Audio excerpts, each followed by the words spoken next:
Kepolisian Resort Tulungagung mengungkap kasus penemuan jasad bayi di kantor Disdikpora setempat. Dalam kasus itu, polisi telah menetapkan tersangka seorang pelajar yang tidak lain adalah ibu korban.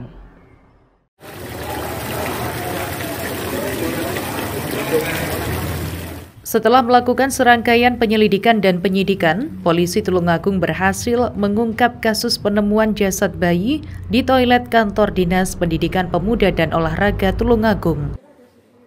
Kasih Humas Polres Tulungagung mengatakan penyidik unit perlindungan perempuan dan anak Satreskrim Polres Tulungagung menetapkan ibu kandung bayi sebagai tersangka dalam kasus itu. Tersangka merupakan pelajar di salah satu SMK negeri di Tulungagung yang masih berusia 16 tahun.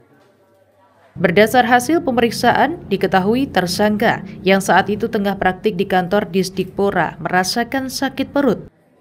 Tersangka kemudian pergi ke toilet dan melahirkan bayi perempuan. Karena malu dan takut ketahuan, tersangka yang sempat membersihkan bayinya itu kemudian memasukkan bayi ke dalam tempat penampungan air kloset duduk. Ansori mengungkapkan, saat dimasukkan ke tempat air kloset, bayi masih dalam kondisi hidup. Berdasar hasil otopsi, bayi meninggal akibat kehabisan oksigen. Sampai saat ini penyidik dari Satreskrim Polres Tulungagung telah menetapkan pelaku pembuangan bayi sebagai tersangka. Siapa dan? Tersangkanya adalah seorang pelajar asal Tulungagung. Kronologinya seperti apa dan ditemukan di situ?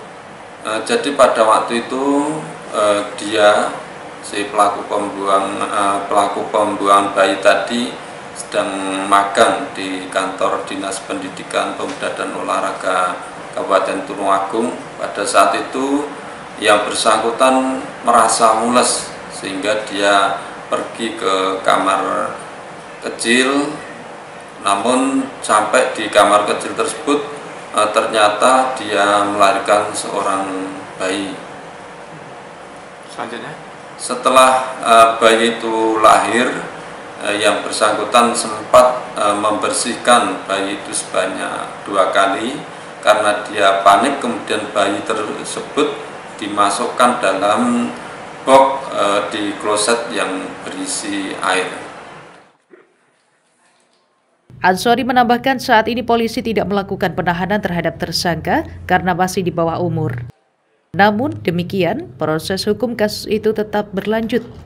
Tersangka dijerat dengan pasal 76C Junto, pasal 80 Undang-Undang RI nomor 35 tahun 2014 tentang perlindungan anak dan terancam hukuman paling lama 15 tahun penjara. Dari Tulungagung, Agus Budianto melaporkan.